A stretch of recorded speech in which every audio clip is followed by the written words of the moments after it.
She was worth $200 million but treated people like garbage. He was a struggling artist who saw something in her that no one else could see. When Seraphina Blackwell humiliated a hotel worker in front of dozens of witnesses, Kai Nakamura made her a deal that would change both their lives forever. The choice she made would either save her soul or cost her everything. The crystal chandelier trembled as Seraphina Blackwell's voice cut through the elegant lobby of the Grand Meridian Hotel like a blade through silk. Her Hermes handbag swung with violent precision as she gestured toward the young black concierge behind the marble desk. Her face twisted with the kind of rage that money couldn't buy, but privilege had certainly cultivated. "This is absolutely unacceptable," she shrieked, her words echoing off the polished floors where other guests had suddenly found urgent reasons to study their phones or examine the ornate ceiling. "I specifically requested the penthouse suite, and you're telling me it's unavailable. Do you have any idea who I am?" The concierge, whose name tag read Zion, maintained his professional composure despite the color rising in his cheeks. His hands remained steady on the keyboard as he searched for alternatives, though everyone in the lobby could see the slight tremor in his jaw that spoke of a man holding back words that would cost him his job. "Ma'am, I understand your frustration," Zion said, his voice carrying the careful neutrality of someone who had learned to navigate these waters with practiced grace. "The penthouse is currently occupied by another guest who extended their stay. However, I have several other luxury suites available that I believe would meet your needs perfectly." Seraphina's laugh was sharp enough to cut glass. She leaned across the marble counter, her diamond bracelet catching the afternoon light streaming through the floor-to-ceiling windows, her voice dropping to a whisper that somehow carried more venom than her earlier shouting. "Listen to me very carefully," she hissed, her manicured finger pointing directly at Zion's chest. "I don't think you understand the gravity of this situation. I am Seraphina Blackwell. My family owns half the real estate in this city. I could buy this hotel with my pocket change and have you fired before you finish your shift." The lobby had gone completely silent now, the usual bustle of afternoon check-ins and departures suspended as guests and staff alike watched this display of entitled fury unfold. Zion's colleagues behind the desk had stepped back slightly, their faces showing the uncomfortable recognition of a scene they'd witnessed too many times before, but were powerless to stop. "Furthermore," Seraphina continued, her voice rising again as she warmed to her theme, "I don't appreciate being lectured about availability by someone who probably couldn't afford to stay in the janitor's closet of this establishment.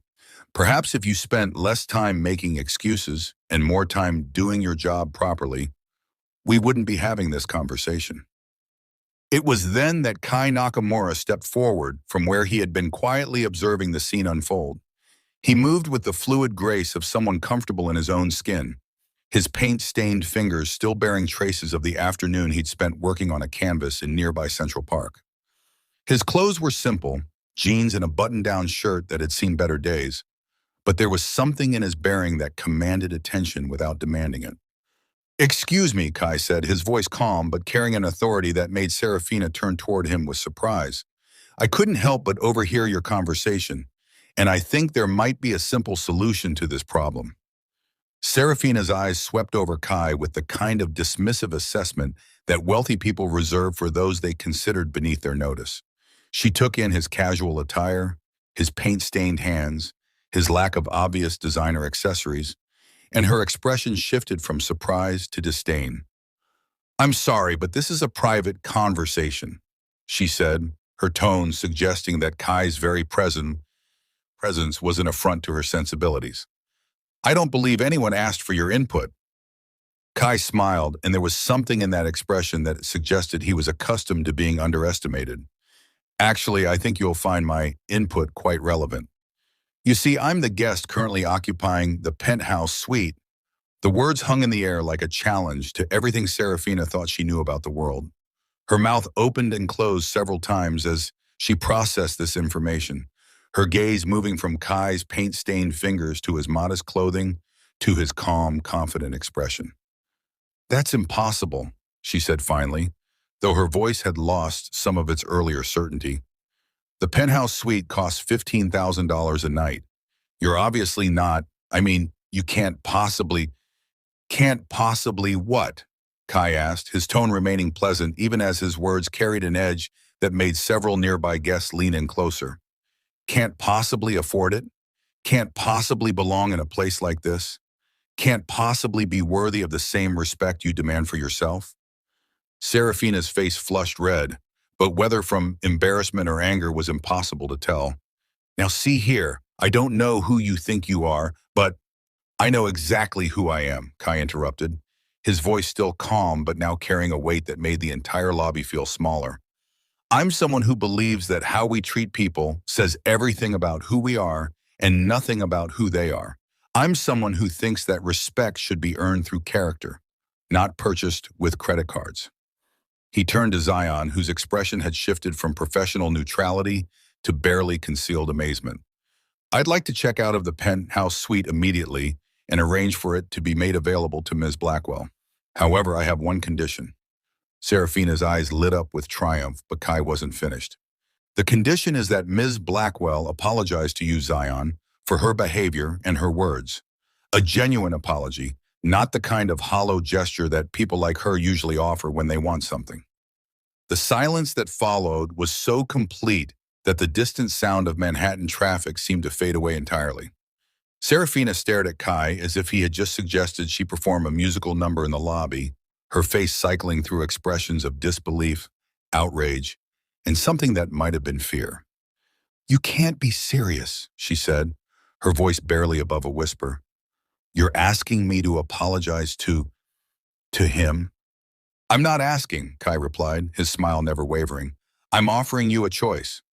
You can apologize to Zion for treating him with disrespect, and you can have your penthouse suite, or you can maintain your sense of superiority and find somewhere else to stay. The choice is entirely yours." The lobby had become a theater, with every guest and staff member serving as an audience to this unprecedented confrontation. Seraphina looked around desperately, as if seeking support from the crowd of strangers who were watching her public humiliation unfold. But the faces she saw reflected back only curiosity, and in some cases barely concealed satisfaction at seeing entitled behavior finally challenged. Zion stood behind the desk, his professional mask finally slipping to reveal the human being underneath. A young man who had endured countless similar encounters, who had swallowed his pride and his dignity so many times that he had almost forgotten what it felt like to have someone stand up for him. Seraphina's hands trembled as she clutched her designer handbag, her entire worldview crashing against the reality of a situation where her money and status couldn't simply bulldoze through any obstacle. For perhaps the first time in her adult life, she was being asked to consider the feelings and dignity of someone she had dismissed as unworthy of basic human respect. The moment stretched like a taut wire ready to snap in either direction, as everyone in the Grand Meridian hotel lobby waited to see whether privilege would bow to principle or whether the status quo would reassert itself as it had so many times before.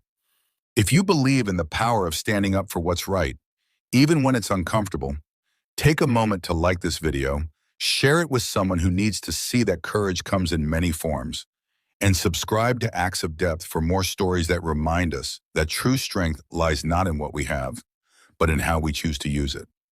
The apology, when it finally came, was delivered through gritted teeth and sounded like each word was being extracted with surgical precision.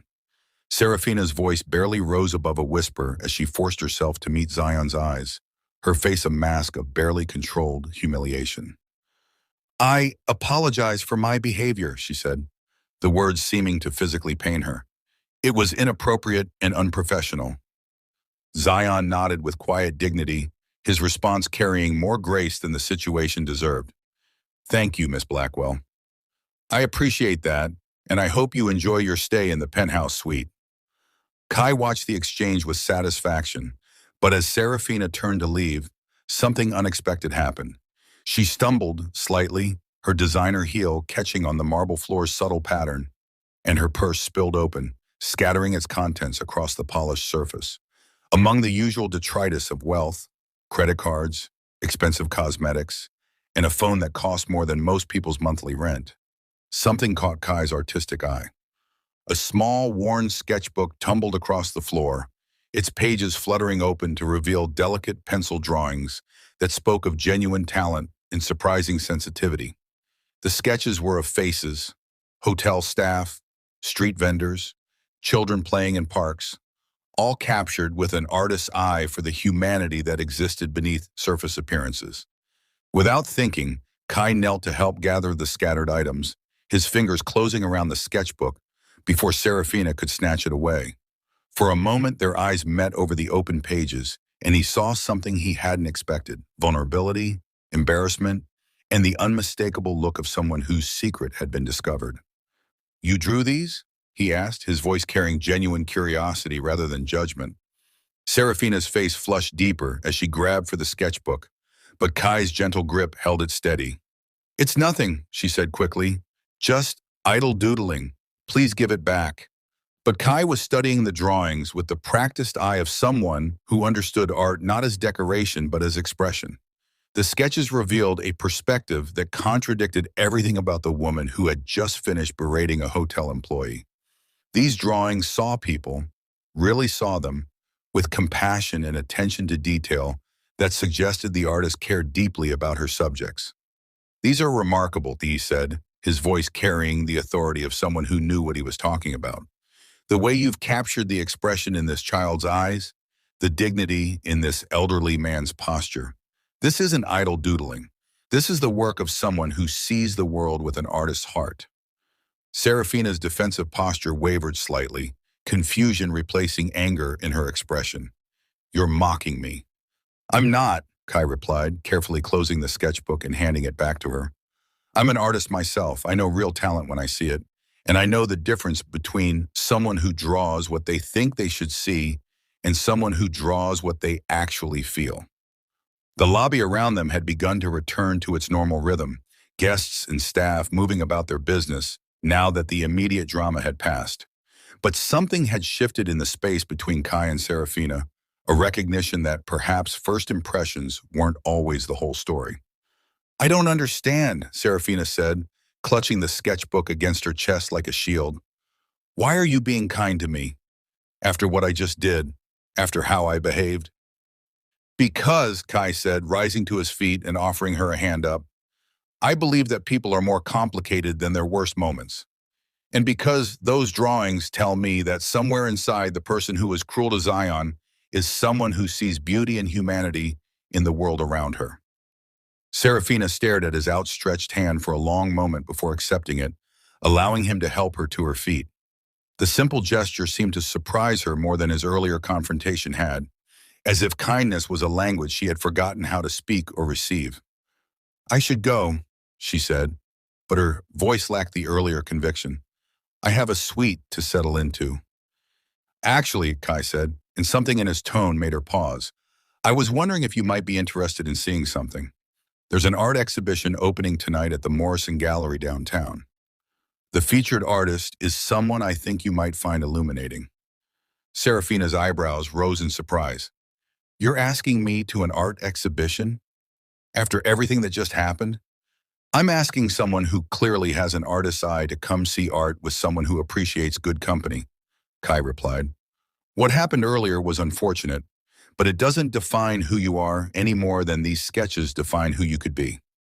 The invitation hung between them like a bridge spanning two different worlds. Seraphina looked down at the sketchbook in her hands, then back at Kai's face, searching for signs of mockery or hidden agenda. But his expression remained open, genuinely interested, as if he saw possibilities that she couldn't quite grasp. "I don't understand you," she said finally. "People would have walked away after what they witnessed. Most people would have written me off as exactly the kind of person I appeared to be." "Most people," Kai said with a smile, "don't spend their lives looking beneath surfaces to find the truth that lies underneath. Artists learn to see what others miss, to find beauty in unexpected places, to recognize that everyone has a story worth telling." Seraphina was quiet for a long moment, her fingers tracing the edge of her sketchbook as she considered his words. When she finally spoke, her voice carried a note of something that might have been hope. "The Morrison Gallery, you said? What time?" 7 o'clock. The artist's name is Elena Vasquez, and her work explores themes of identity, perception, and the masks we wear to navigate the world. I think you might find her perspective relevant. As Seraphina nodded and turned toward the elevators, Kai caught Zion's eye across the lobby. The young concierge offered a subtle nod of acknowledgement, a gesture that spoke of understanding and perhaps even approval. Sometimes, Kai reflected, the most important battles weren't won through confrontation, but through the patient work of helping people see themselves and others more clearly. The elevator doors closed behind Seraphina, carrying her up to the penthouse suite that had started this entire encounter.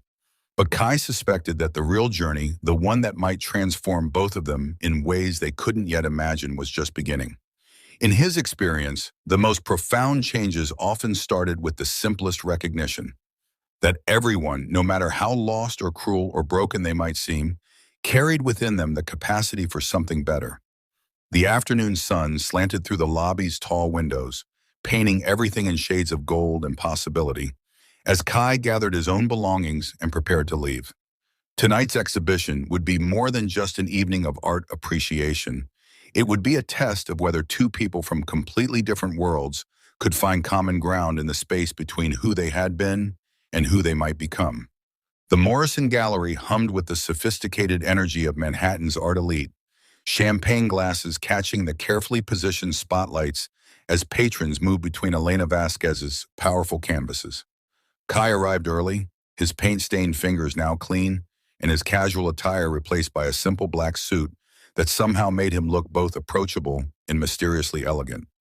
He positioned himself near the entrance, wondering if Seraphina would actually appear or if their afternoon encounter had been nothing more than a momentary crack in her carefully constructed armor. When she did arrive, the transformation was startling. Gone was the imperious woman from the hotel lobby, replaced by someone who moved with uncertain grace through the gallery's entrance.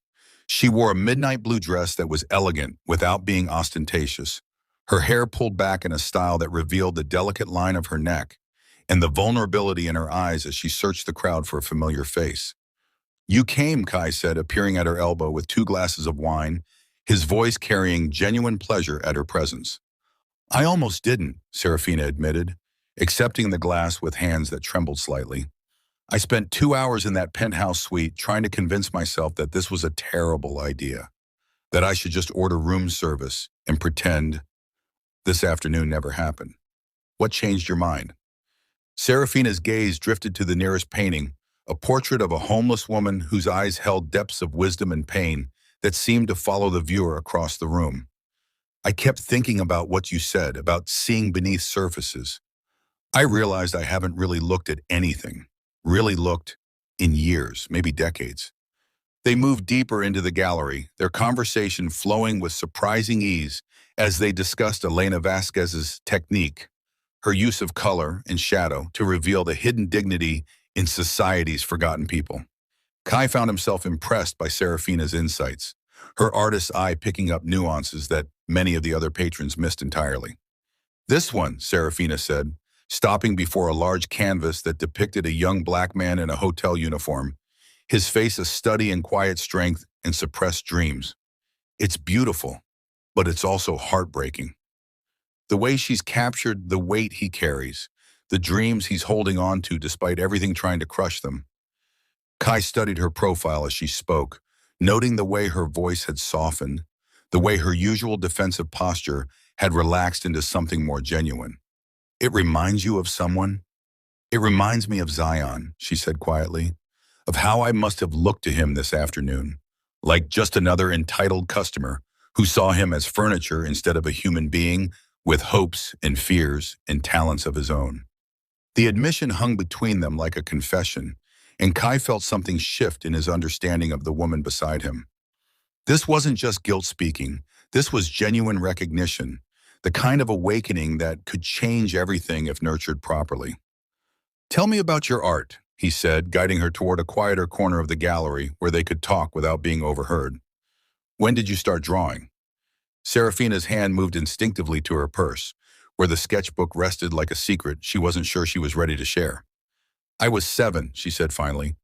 "My grandmother gave me my first set of colored pencils for Christmas. She was the only person in my family who ever encouraged anything that didn't directly contribute to the family business empire." What happened to her? She died when I was 12. Seraphina's voice carried the weight of old grief. After that, my parents made it very clear that art was a frivolous hobby, something that successful people didn't waste time on. They sent me to boarding school, then business school, then straight into the family company. Kai watched her face. I haven't drawn seriously, seeing the layers of conditioning and expectation that had built up like sediment over her natural creativity. But you still carry that sketchbook. Old habits, she said with a bitter laugh. Or maybe old dreams that refuse to die completely. May I see it? The question was simple, but Seraphina's reaction suggested he had asked her to bare her soul. She looked around the gallery at the other patrons discussing an art with the casual confidence of people who had never been told their passions were worthless, and something in her expression cracked open. Slowly, she withdrew the sketchbook from her purse and handed it to him.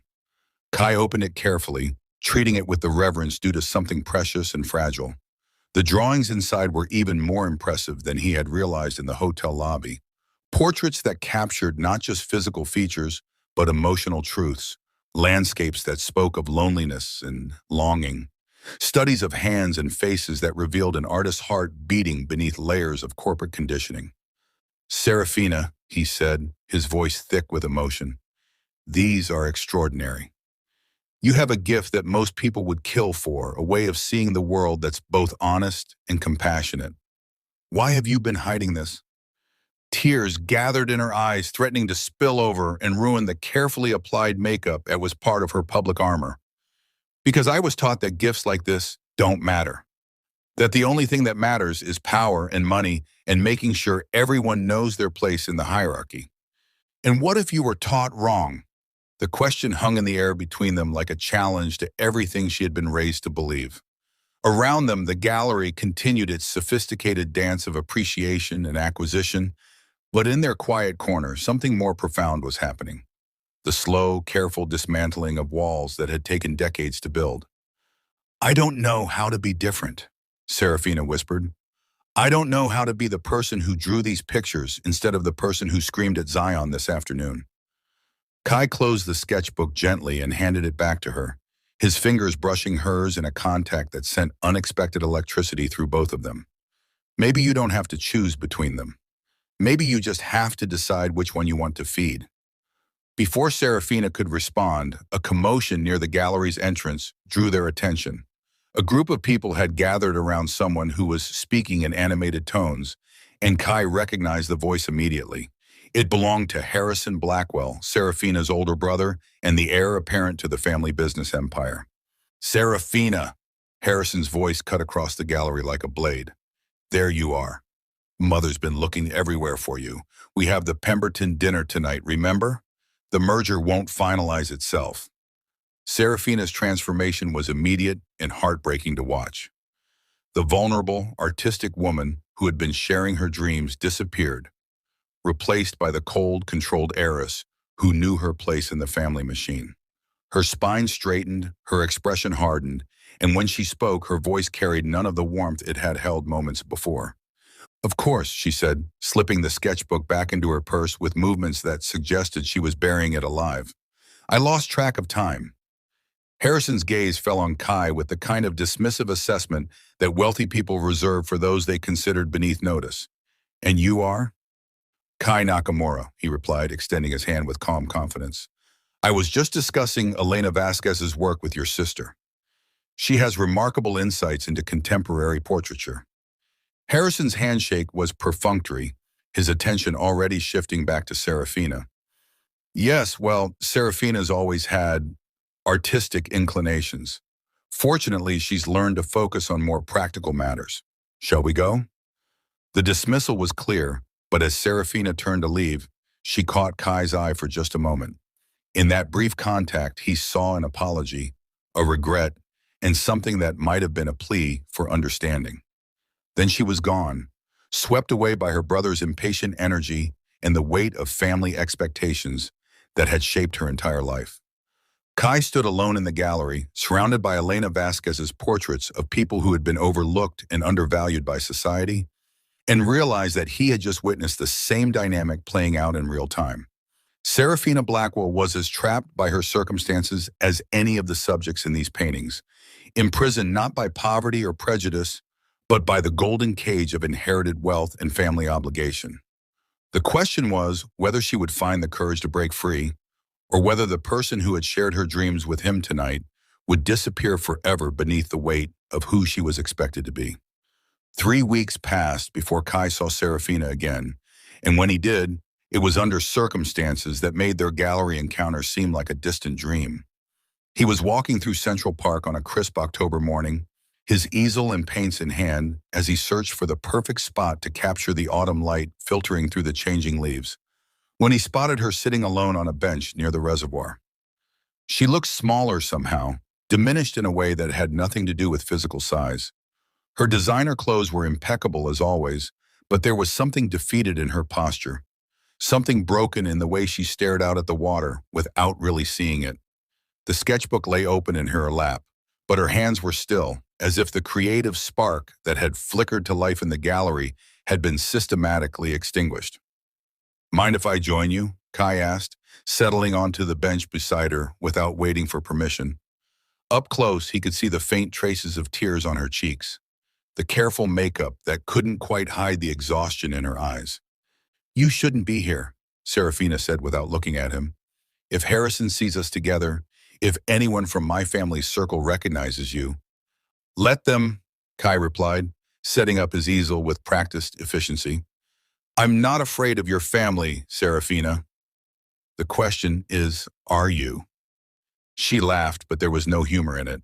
"You don't understand what you're asking. My family doesn't just disapprove of things, they destroy them.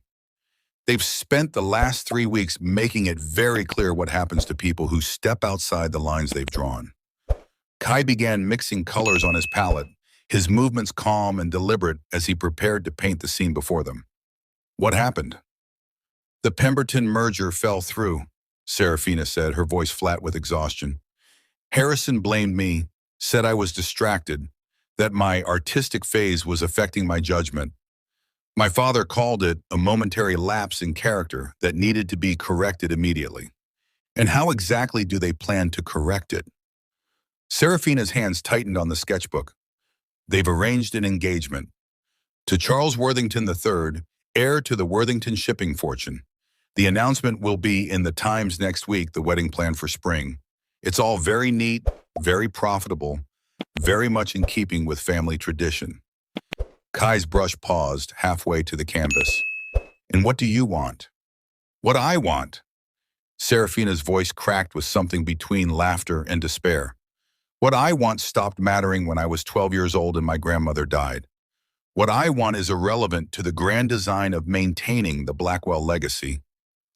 "That's not an answer," Kai said gently, beginning to paint the reflection of autumn trees in the reservoir's still water. "What do you want, Seraphina? Not what your family wants, not what society expects, not what makes financial sense. What does your heart tell you when you strip away everything else?" The question hung in the air between them like a lifeline thrown to someone drowning.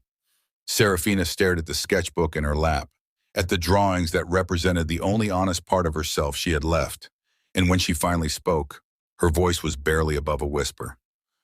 "I want to draw," she said. "I want to see the world the way I used to see it, before I learned that beauty was a luxury I couldn't afford. I want to matter for something other than my bank account and my bloodline. I want to feel alive instead of just existing." Kai continued painting, his brush capturing the interplay of light and shadow on the water surface. "Then why don't you?" "Because I'm a coward," Seraphina said, the words torn from her like a confession. "Because I've spent so many years being who they wanted me to be, that I don't know if the person who drew these pictures even exists anymore. Because walking away from everything I've ever known terrifies me more than staying trapped in a life that's slowly killing me." "Fear is understandable," Kai said, adding touches of gold to represent the sunlight dancing on the water. "But it doesn't have to be permanent. Courage isn't the absence of fear, it's acting in spite of it." Before Seraphina could respond, the sound of approaching footsteps made them both look up. Harrison Blackwell was striding toward them across the park, his face dark with fury and his expensive suit incongruous among the casual joggers and dog walkers. Behind him walked two men in dark suits who had the unmistakable bearing of private security. Seraphina, Harrison's voice carried the authority of someone accustomed to immediate obedience. Step away from him. Now, Seraphina's face went pale, but she didn't move from the bench. Harrison, this isn't what you think. This is exactly what I think, Harrison snapped, his gaze fixed on Kai with undisguised hostility. This is my sister being manipulated by someone who sees an opportunity to exploit her temporary emotional instability for his own gain. Kai set down his brush and turned to face Harrison with calm dignity. I think you're mistaken about both your sister's emotional state and my motivations. Am I? Harrison's smile was sharp enough to cut glass. Let me tell you what I know about you, Mr. Nakamura. You're a struggling artist who lives in a studio apartment in Queens, works part-time at a community center teaching art to underprivileged children, and has exactly $437 in your checking account as of this morning. The casual invasion of privacy was delivered with the confidence of someone who had never been told that some boundaries shouldn't be crossed. Kai felt Seraphina stiffen beside him, saw the way her face flushed with embarrassment at her brother's crude display of power. You've done your homework, Kai said, his voice remaining steady despite the violation. Though I'm curious why you felt the need to investigate someone who was simply having a conversation with your sister in a public park. Because, Harrison said, stepping closer with the kind of aggressive posture that was meant to intimidate. Men like you see women like Seraphina as lottery tickets. You think if you can convince her that you understand her artistic soul, you can manipulate her into funding your pathetic career, or maybe even marrying into money you could never earn on your own. The accusation hit like a physical blow, not because it was true, but because Kai could see how it would sound to someone who viewed every human interaction through the lens of financial calculation. He glanced at Seraphina, saw the doubt creeping into her expression, and realized that Harrison's words were finding fertile ground in her own insecurities. Seraphina, Kai said, his voice gentle but urgent, you know that's not true. You know what we've shared has nothing to do with money or status or anything except two people recognizing something real in each other. But Seraphina was already standing, already closing the sketchbook and clutching it against her chest like armor. I should go, she said, not meeting his eyes. This was a mistake. All of it was a mistake. Don't let him do this, Kai said, rising from the bench to face her directly. Don't let him reduce what we have to a transaction. Don't let him convince you that you're not worth loving for who you are instead of what you own. For a moment, Seraphina's resolve wavered. Her eyes met his, and he saw the war being fought behind them. The battle between the woman who wanted to be free and the daughter who had been trained to obey. Then Harrison stepped between them, his presence a physical reminder of the world she belonged to and the consequences of defying it. Enough, Harrison said, his voice carrying the finality of a judge's gavel. Seraphina, you have a fitting for your engagement dress in an hour. Charles is expecting to see you at dinner tonight to discuss wedding plans. Seraphina looked at Kai one last time, her expression a mixture of apology and despair. I'm sorry, she whispered, and then she was walking away, flanked by her brother and his security detail, leaving Kai alone with his half-finished painting and the growing certainty that he had just lost something precious before he had fully understood what it was. The autumn wind stirred the leaves around the empty bench, carrying with it the scent of change and the promise of winter. Kai stared at his canvas, at the reflection of golden light on dark water, and realized that sometimes the most beautiful things were also the most fragile, and that love, real love, required more courage than either of them had been able to summon when it mattered most. The engagement announcement appeared in the New York Times Society pages exactly 1 week later, accompanied by a photograph that made Kai's chest tighten with recognition and loss. Seraphina stood beside Charles Worthington III in what was clearly a staged portrait, her smile perfect and empty, her eyes holding none of the warmth he had glimpsed during their conversations about art and dreams. She looked like a beautiful mannequin, positioned precisely where society expected her to be.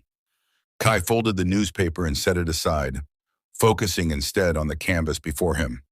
He had been working on the same painting for days, the scene from Central Park, but transformed into something more symbolic. Where the reservoir had been, he painted a golden cage suspended over dark water, its door standing open but unused. It was his way of processing what had happened, of trying to understand how someone could choose captivity when freedom was within reach. The community center where he taught art classes buzzed with its usual afternoon energy, children's laughter echoing through the halls as they discovered the magic of creating something from nothing. Kai had just finished setting up supplies for his next class when Zion appeared in the doorway, still wearing his hotel uniform, but looking somehow different, more confident, more purposeful. "I hope you don't mind me tracking you down," Zion said, stepping into the art room with careful respect for the creative space. "I got your information from the hotel's guest registry. I wanted to thank you for what you did that day." Kai looked up from arranging paintbrushes, surprised by the visit but pleased to see the young man who had handled Seraphina's abuse with such dignity. "You don't need to thank me, Zion. You handled that situation with more grace than it deserved." "Maybe," Zion said, moving closer to examine the paintings that lined the walls. Works by Kai's students, bright and honest expressions of young creativity. "But what you did changed something for me. Made me realize that I don't have to accept being treated like I'm invisible just because someone has more money than I do." "What do you mean?" Zion smiled, and there was something triumphant in his expression. "I quit the hotel, enrolled in business school. Turns out I've been saving money for years, and I finally decided to invest it in myself instead of just surviving day to day." The news filled Kai with genuine happiness, a reminder that sometimes standing up for what's right created ripples that extended far beyond the immediate moment. "That's incredible, Zion. What are you planning to study?" "Hotel management, actually," Zion laughed. "I figure if I'm going to work in hospitality, I might as well be the one making decisions about how people get treated. Maybe I can create the kind of place where everyone, guests and staff, feels valued." They talked for a few more minutes about Zion's plans, his dreams of opening his own boutique hotel that would prioritize human dignity alongside luxury service. As he prepared to leave, Zion paused at the door, his expression growing serious. "There's something else," he said, "the reason I really came here. Ms. Blackwell, Seraphina, she came back to the hotel yesterday." Kai's hands stilled on the paintbrush he was cleaning. "Oh, she asked for you. Wanted to know if I had any way to contact you. She seemed different, desperate maybe, like someone who was running out of time." The words hit Kai like electricity, sparking hope he had been trying to suppress for weeks. "What did you tell her?" "I told her I'd try to find you," Zahn said. "She left this." He handed Kai a sealed envelope, expensive paper that felt heavy with significance. Kai's name was written on the front in handwriting he recognized from the sketchbook, careful, artistic letters that spoke of someone who paid attention to beauty, even in the smallest details. After Zion left, Kai stared at the envelope for a long time before opening it. Inside was a single sheet of paper and something else, a small key attached to a ribbon. The letter was brief, but carried the weight of everything unsaid between them. "Kai," it read, "I've been a coward, but I'm trying to find courage. If you still believe that people can change, that it's never too late to choose who you want to be, meet me at the Morrison Gallery tonight at 8 o'clock. The key opens storage unit 247 at Manhattan Self-Storage on West 42nd Street. Whatever happens tonight, I want you to know that you showed me it was possible to see the world with an artist's eyes again. Thank you for that gift." The storage unit was small and climate-controlled, filled with canvases that took Kai's breath away. Seraphina had been painting, not just sketching, but creating full works of art that revealed a talent that had been suppressed but never destroyed. The paintings were raw, emotional, honest in ways that her public persona never allowed her to be. There were portraits of hotel workers, street musicians, children playing in parks, all the invisible people she had learned to see through Kai's influence. But it was the last painting that made him understand the true depth of her transformation. It was a self-portrait, but not the polished version the world knew. This Seraphina was vulnerable, uncertain, but alive with possibility. Her eyes held hope instead of emptiness, and in her hands she held not symbols of wealth, but a paintbrush, the tool of creation, of authentic expression, of freedom. The Morrison Gallery was nearly empty when Kai arrived that evening, the usual crowd of art enthusiasts replaced by the quiet atmosphere of a space between exhibitions. Seraphina stood before Elena Vasquez's portrait of the hotel worker, the same painting that had moved her to tears weeks earlier. She wore a simple dress instead of designer armor, and her hair fell loose around her shoulders in a style that made her look younger, more vulnerable, more real. "You came," she said without turning around, her voice carrying relief and terror in equal measure. "You knew I would," Kai replied, moving to stand beside her.